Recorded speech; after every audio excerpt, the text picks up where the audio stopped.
So I'm gonna say it again. We have a skill today that is called big picture in details. It has two sub skills. The first one is the main idea. The first one is the main idea. The second one is the detail. The main idea and the detail. As you know, the main idea, I know and I'm pretty sure that you studied this kind of skill in the school, but maybe the teacher didn't stress on. Today, I'm going to give you a nice technique how to solve this kind of question and how to recognize it.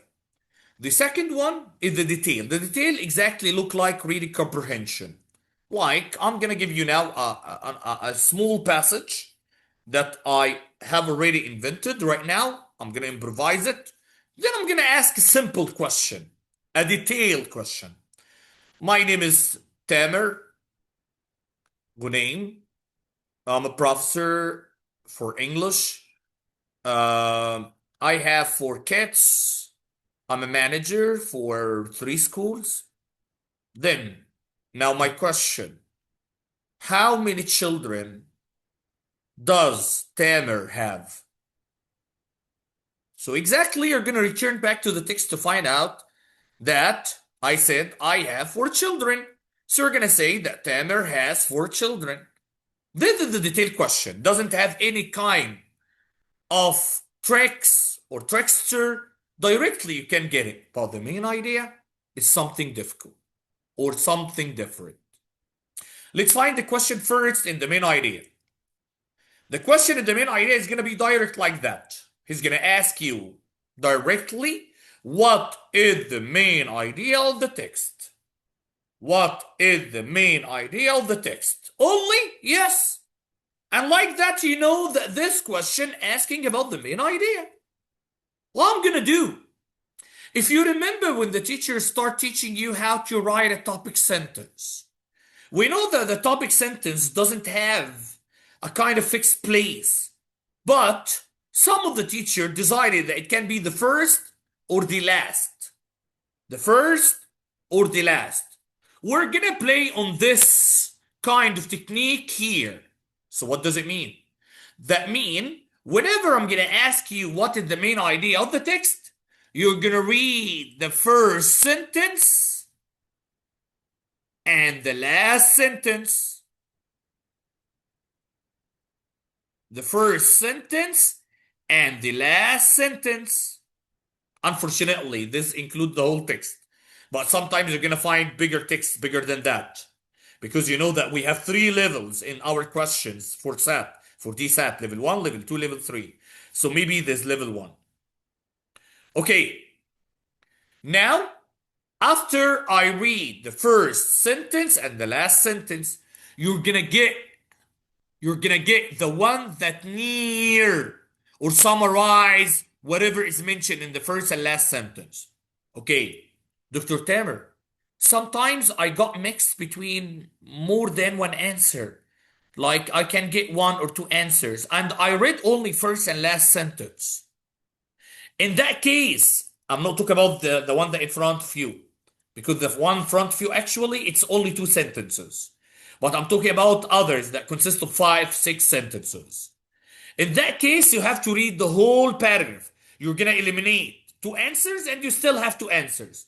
So like that, you have to read the whole paragraph and get the answer from the one that you don't eliminate them. Okay, let's try. Here he said, which choice best describe the main idea of the text? As you told us, I'm going to read the first sentence, last sentence. Here he said, many intellectual histories of the Black Power movement of the 1960 and 1970 rely heavily on essay and other explicitly ideological works as primary sources. So this kind, the people, the history that they wrote about the Black Power movement, they depend on primary sources. Like what? Let's find. Or he said, on primary sources. A tendency that can overrepresent the perspective of a small number of thinkers, most of whom were male, unfortunately. This kind of technique has a kind of mistake. What the kind of mistake that you found? That it only overrepresents the perspective of a small number of thinkers, most of whom were male. Thank you. This is the first sentence. So the first sentence talk about the history, that talk about the Black Power movement. They depend on primary sources, that they have mistakes when you are depending on them. Let's come to the last sentence. He said the historian Ashley D. Farmer, this another historian, has shown that expanding the array of primary sources to encompass more types of print material. So this historian comes to solve the problem of the primary sources up. She comes to solve the problem up. Okay, go on. More types of print material, including political cartoons, advertisements, and artwork, leads to a much better understanding of the movement. So when she solves this kind of problem that found in the first sentence, what will happen? You're gonna be better understanding of the movement, the Black Power movement, and the crucial and diverse roles that black women played in shaping it. Thank you. The first sentence introduce for us a technique and how it has a kind of disadvantage, that it represents small number of thinkers. And then the last sentence talk about how the historian, that her name is Ashley, solved this problem, and by using a new way is going to be better understanding of the movement and the roles that black women played in shaping it. Okay. Before Farmer's research, okay, historian had largely ignored the intellectual dimension of the Black Power movement. No, they never ignored. They never ignored. He didn't say that. They wrote about it, but they depend on primary sources that has problem. No. Farmer's methods. Yes, Farmer used her own method here to expand the primary sources, and research have enriched, yes, improved the historical understanding of the Black Power movement, yes, and black women contribution to it, yes. He said that here. Her way helped to solve the problem. So maybe this is the answer. See, other historians, we didn't talk about other historians. What was mentioned here, only one historians. But let's continue. All the Black Power movement have criticized. No one criticized farmers' way. No one criticized farmers' way. Okay. The figure in the Black Power movement. Who are the figures? We know that the figures in the Black movement, like Rosa Parks, like Martin Luther, he didn't mention that. He mentioned only historian Ashley. He didn't mention any figures. Let's continue. Whom historians tend to cite would have agreed with Farmer's conclusion. No one agree or disagree with Farmer's conclusion. So the answer is B. Clear, Yusuf? Clear. Clear, Rahaf? Clear. Okay, now it's your own way. You're gonna solve number one. Take care. Number one is a detailed question. He didn't say the main idea. Detailed question. So you have to read the whole text to find the answer for this one. It's easy. It's level one. Go on and write the answer on the chat box, please.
Okay, got the answer from Rahaf. Waiting for Yusuf.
Yusuf, still your answer?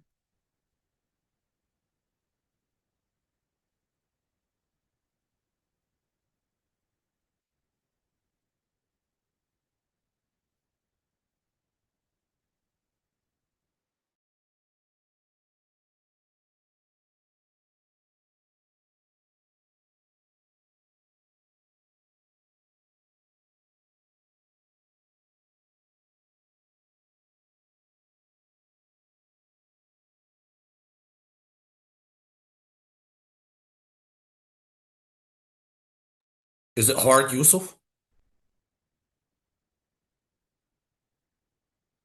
It's a level one. No.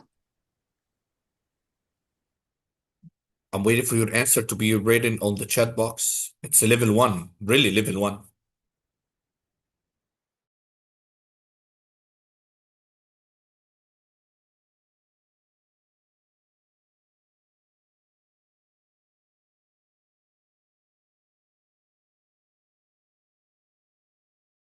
It says chat disabled. It's not letting me.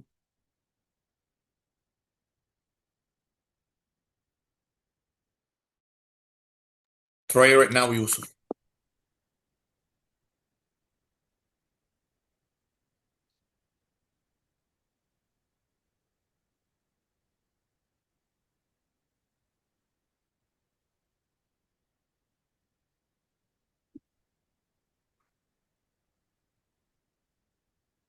I wrote a message for you right now.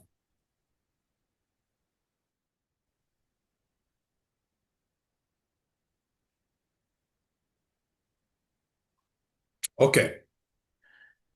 Rahaf said D. Yusuf said C. Let's find. As I told you, did a detailed question, and it's an easy question. I don't know why you take this time in it. Is it according to the text? Why does Bill regularly ask about seafaring men? Why? Why? Let's read the whole thing because this is a detailed question. I told you in the detailed question, no technique. You have to search quickly for the answer.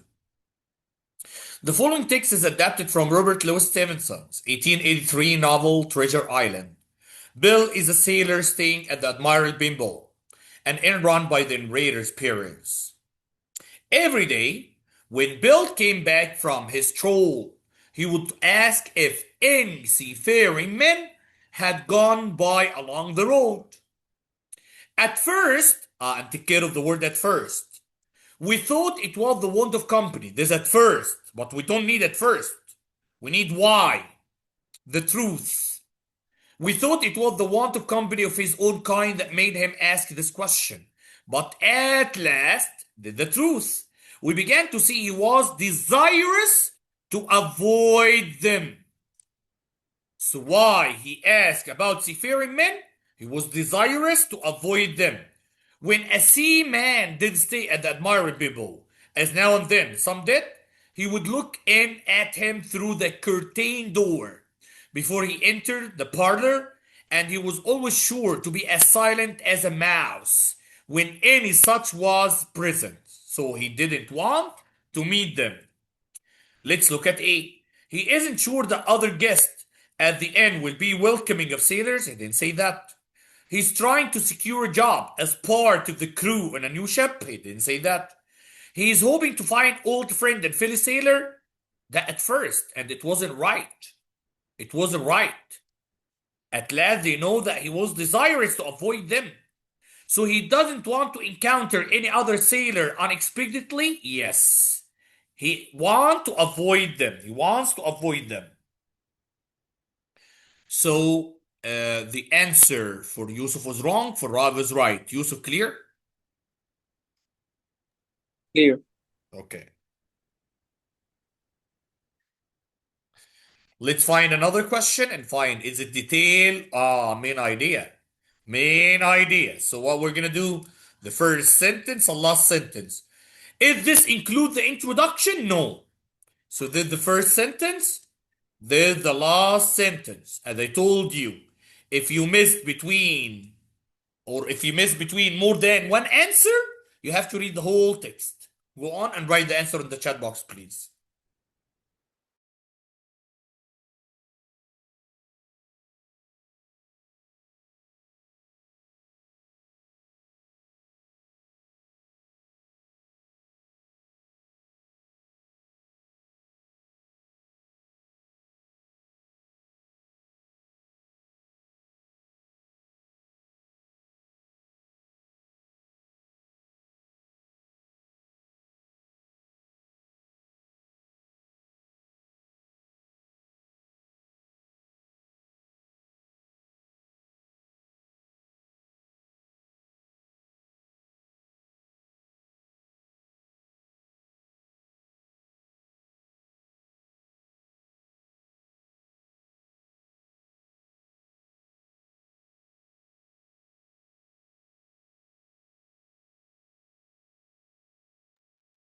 Yusuf, are you gonna join with your laptop, I think? Yeah. Okay.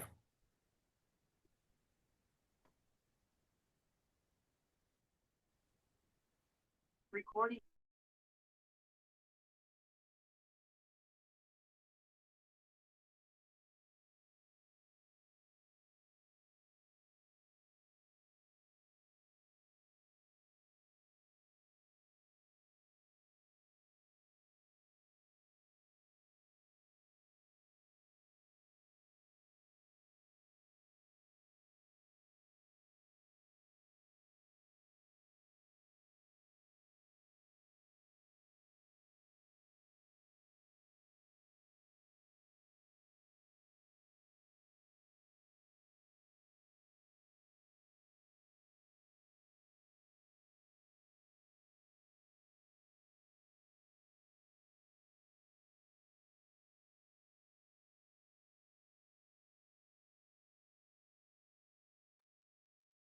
I got the answer from Rahaf.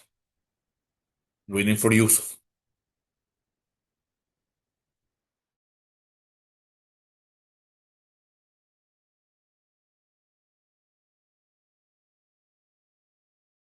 Could you send me a message? It says chat disabled. Again? Because you left. Okay, so let me send you a message.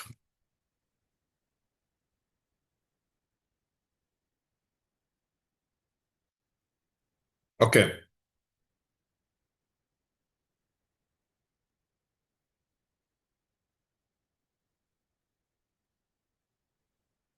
Okay. I got the answer from Yusuf and Rahaf, and both of you said that the answer is C.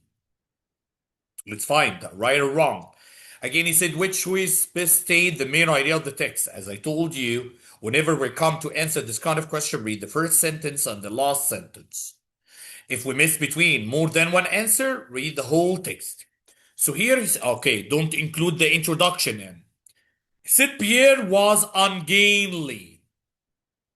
Ungainly, maybe this is the first time to see this word.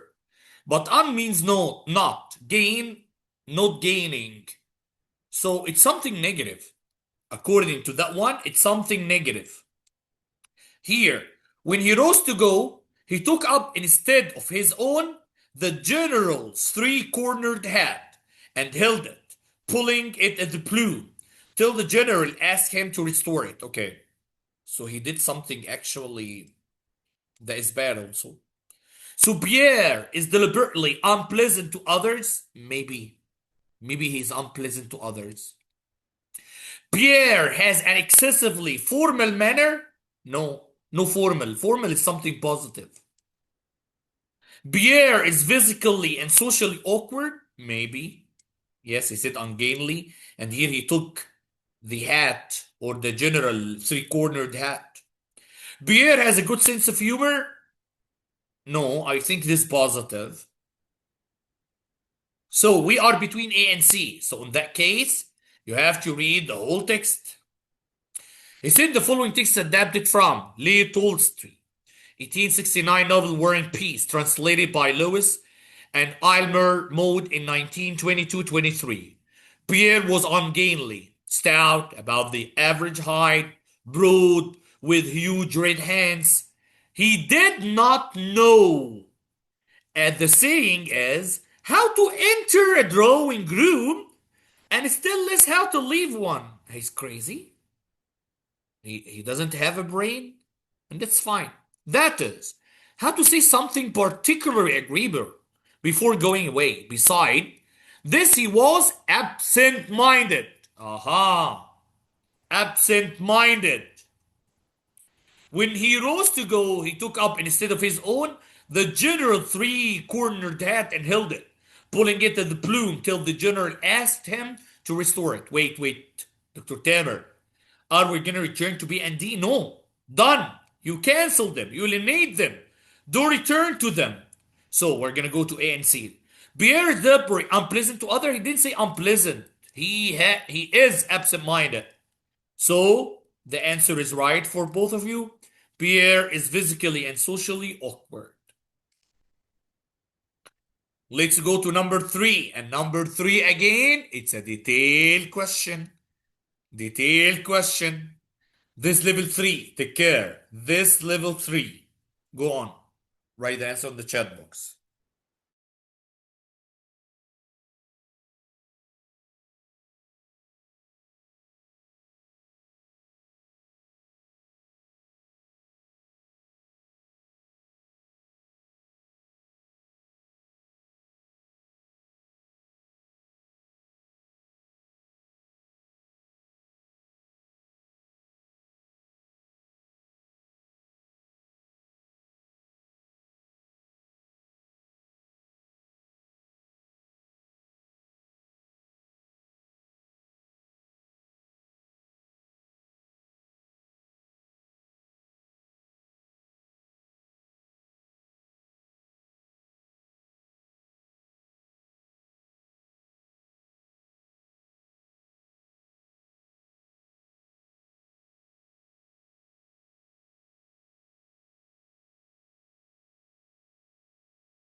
Why we're taking so long in the answering the question, Yusuf?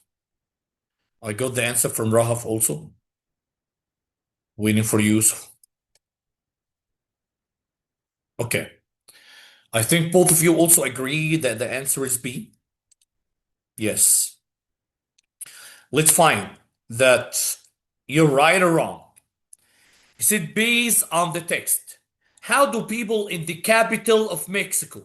How do people in the capital of Mexico? This is a detailed question, but it's level 3. Most likely regard Dr. Maltzfredo. Okay, let's read all and find how people in the capital of Mexico regard Dr. Maltzfredo. It said the following text is adapted from Maria Cristina Mena's 1914 short story, The Vine Leaf. It's a saying that the capital of Mexico, that Dr. Maltzfredo carries more family secrets under his head than any art by shop. Take care of the first sentence. Because it includes something. He said it's a saying. Where in the capital of Mexico, who's gonna say that? The people. They said what? That Dr. Maltzfredo carries more family secrets under his head than in any art by shop. So that means keep secrets. That means keep secrets. It's a saying in the capital of Mexico. Okay, let's continue. The doctor's hat is appropriately enough, uncommonly capacious, rising very high and sinking so low that it seemed to be supported by his ears and eyebrow. And it has a furry lock, as if it had been brushed the wrong way, which is perhaps what happens to it if it's ever brushed at all. When the doctors take it off, take what? Take the hat. The family secrets don't fly. Take care of that.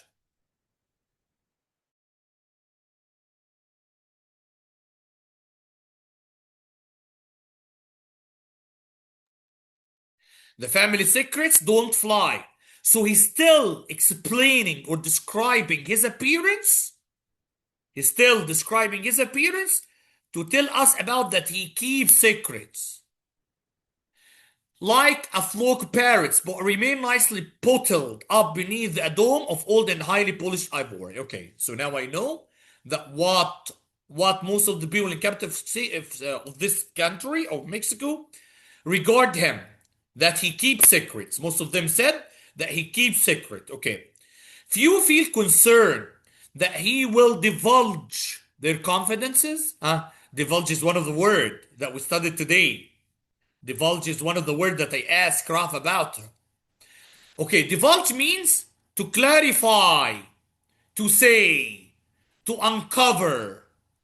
No, but this man actually keeps secrets. But here he said few.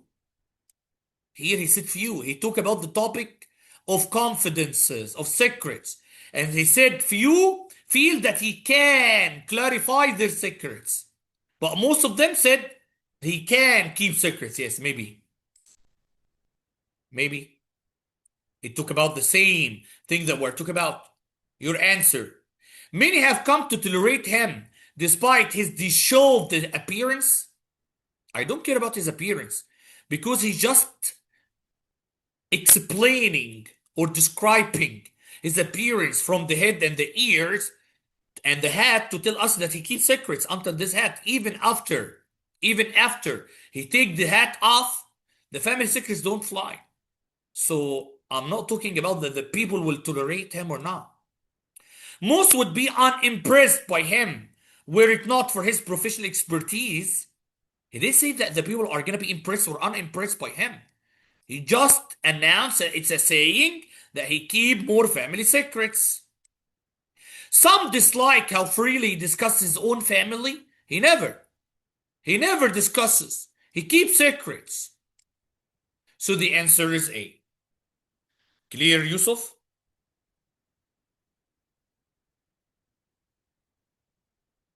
Yusuf, clear? You're muted, Yusuf. Rahaf, clear? What happened, guys? Is my sound is not clear? Clear. Yusuf again? Is it clear? Yeah. Rahaf? Clear. Okay, what happened? Why are late for answering? Okay, let's go to number 4. And number 4 again, it's a kind of detailed question. Detailed question. Write the answer in the chat box, please.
Okay, I got the answer from Yusuf. He said A. And Rahaf said B. Different answers. So we have A and we have B. Let's find. Again, he said, what is the main purpose? This is a detailed question of including the information about Sammy taking over as the editor at Gold. I'm going to read the whole text to find why or what the main purpose of including this information. The following text is adapted from Michael Chapin, The Amazing Adventures of Lion Clay. Rosa had gotten her start in comics soon after Sam's return to the business. So this one part is important because it mentions Sammy. After the war, upon taking over the editor desk at Gold Star, Sam's first move had been to clear out many of the sub-competitors who littered the staff there. So he fired them. He fired all the staff. It was a bold and necessary step, but it left him with an acute shortage of artists, in particular of inkers. So why mentioning that part is important. Provide context for the reason Rosa start working for Sammy? Yes, maybe. Because here start with Rosa had gotten her start in comics soon after Sammy's return to business. So maybe. Let's look at B. Explain why many people stop purchasing Gold Star comics. We didn't talk about that. The people stop buying it or not. We didn't mention that. So we cancel B. Reveal how Sammy was so successful in his career at such a young age. He never said that he was successful or not. And he did actually a bold action. He fired most of the people in this kind of magazine. Illustrate Rosa's gratitude for a job opportunity at Gold Star. He said that Rosa had gotten her start, but he didn't tell us that she's gratitude for this chance or not. So the answer is A, and who got it right is Yusuf. Raf, clear? Yes, mister. Okay, let's go to the question after number 5. Main idea. Main idea, first sentence, last sentence. Forget about the introduction. So it's only one sentence. It's level 1.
Okay, why also it's long, Yusuf? Wallah, it's easy.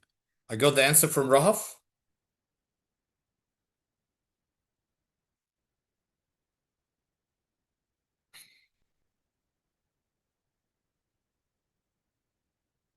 You didn't write the answer till now, Yusuf. Okay.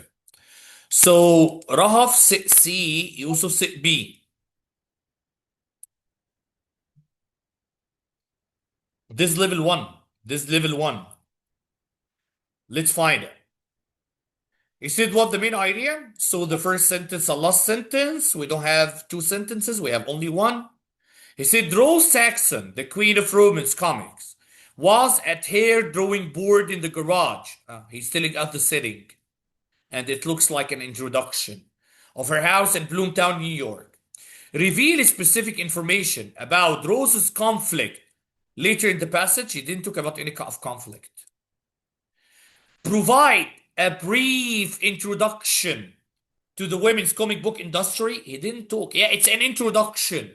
But he didn't talk about comic book industry. He talked about Rosa Saxon, that has a title of the Queen of Romance, that she was on her drawing board in the garage of her house in Bloomtown, New York. No, it's not B. Reveal key details about the main character. Yes, he talked about Rosa Saxon and her title.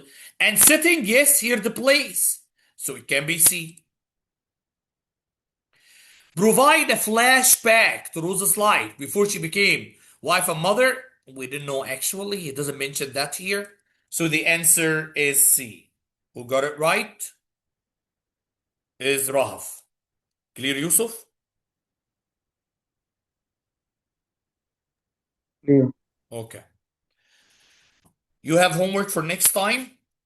Those homework from number 6 till number 9. And next time we're gonna have a quiz related to that skill. Just as I told you, Rahaf, you're gonna attend also with the other group, okay? I'm gonna add you, Rahaf. They have a session on Saturday at 1 p.m. Okay? Okay. But you're gonna keep with both. So I'm gonna keep you until we finish this domain here. Then you're gonna transfer completely to the advanced. For Yusuf, Mahmoud is sick.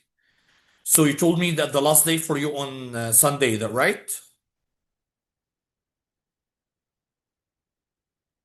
At school. Yusuf. Yeah, next week will be my exam week.